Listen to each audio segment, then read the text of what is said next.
नाशिकमध्ये 1 ते 4 नोव्हेंबर दरम्यान भारतीय क्रिकेट नियामक मंडळ BCCIतर्फे महाराष्ट्र विरुद्ध सौराष्ट्र हा 4 दिवसीय रणजी ट्रॉफी सामना हुतात्मा अनंत कान्हारे मैदान गोल्फ क्लब नाशिक येथे होत आहे। या निमित्ताने नाशिक मनपा आयुक्त व नाशिक जिल्हा क्रिकेट असोसिएशनचे उपाध्यक्ष मनीषा खत्री यांनी मैदानास खास प्रत्यक्ष भेट देऊन सामन्याच्या तयारीचा आढावा घेतला।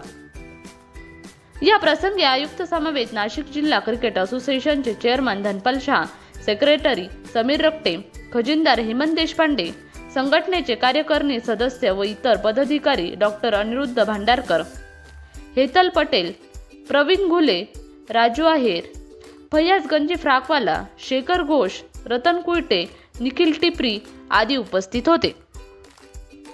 नाशिकमध्ये 1 ते 4 नोव्हेंबर दरम्यान भारतीय क्रिकेट नियामक मंडळ BCCIतर्फे महाराष्ट्र विरुद्ध सौराष्ट्र हा 4 दिवसीय रणजी ट्रॉफी सामना हुतात्मा अनंत कान्हारे मैदान गोल्फ क्लब नाशिक येथे होत आहे।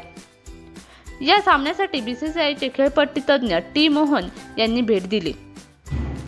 रणजी सामन्यासाठी उत्कृष्ट खेळपट्टी तयार ठेवण्याच्या दृष्टीने सूचना केला। एकंदर तयारीबद्दल समाधान व्यक्त केले। त्यांच्या समवेत खेळपट्टीला अंतिम स्वरूप देण्यासाठी नाशिक जिल्हा क्रिकेट असोसिएशनचे शेखर घोष व पुण्याहून या सामन्यासाठी खास आलेले महाराष्ट्र क्रिकेट असोसिएशनचे निलेश गायकवाड इतर NDCAचे ग्राउंड्समन देखील आहेत। NK न्यूजसाठी अस्मिता खैरनार, नाशिक।